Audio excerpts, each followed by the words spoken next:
So the guy who wrote the book of Mark, Mark, worked alongside some dudes you're probably familiar with, the apostles Peter and Paul.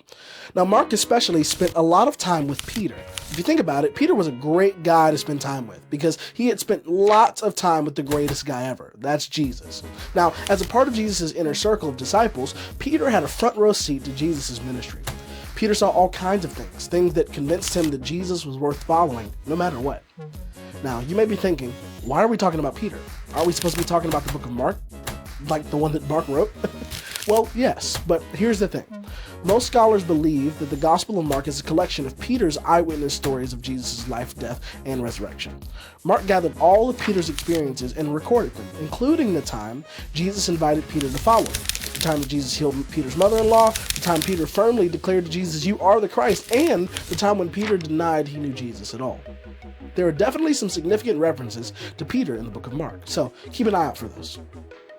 Now, Mark didn't just sloppily scribble these things down in a journal or the Notes app on his non-existent first-century phone.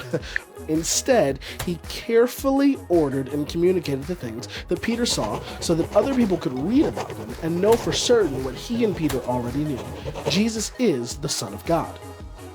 Now, Mark makes his motivation clear right from the jump, right? Starting with these words, he says, "The beginning of the gospel of Jesus Christ, the Son of God." In other words, here's how the good news of Jesus, the promised Messiah and the Son of God, began.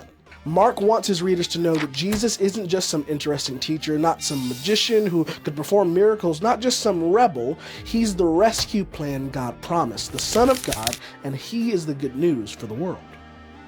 From there on, Mark wastes no time offering all the proof we might need. In fact, throughout the book, you'll notice two words Mark repeats all the time: immediately and amazed. The action in Mark moves quickly. The word immediately appears over 40 times throughout the book, especially in the first half. Jesus calls the fishermen Peter and Andrew to follow him, and they immediately leave their fishing gear and change careers. Jesus says, "Be clean" to a leper, a guy who has this infectious disease, the skin disease that would have made him an outcast, and immediately the man's skin is spotless and smooth. Jesus tells a paralyzed man to get up, and immediately the guy picks up his mat and walks away.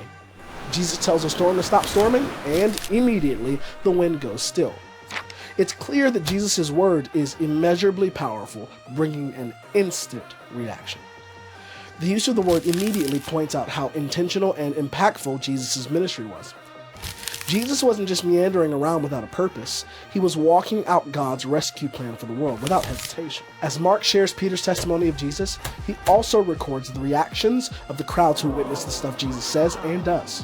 Over and over again, people are amazed, astounded, astonished, dumbfounded, bewildered, stunned, flabbergasted, gobsmacked, stupefied. Literally, wherever Jesus goes, jaws hit the floor. Whatever Jesus says or does, the response is always, "What?" Mark wants his readers to know people who encounter Jesus are utterly amazed. Who is this guy? They all wonder.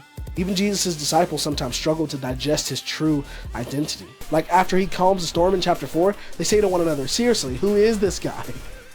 Mark's gospel responds to that question with the most amazing answer of all. Jesus is the Son of God. And Jesus' arrival on the scene is the best news in all of history. God has come to rescue the world.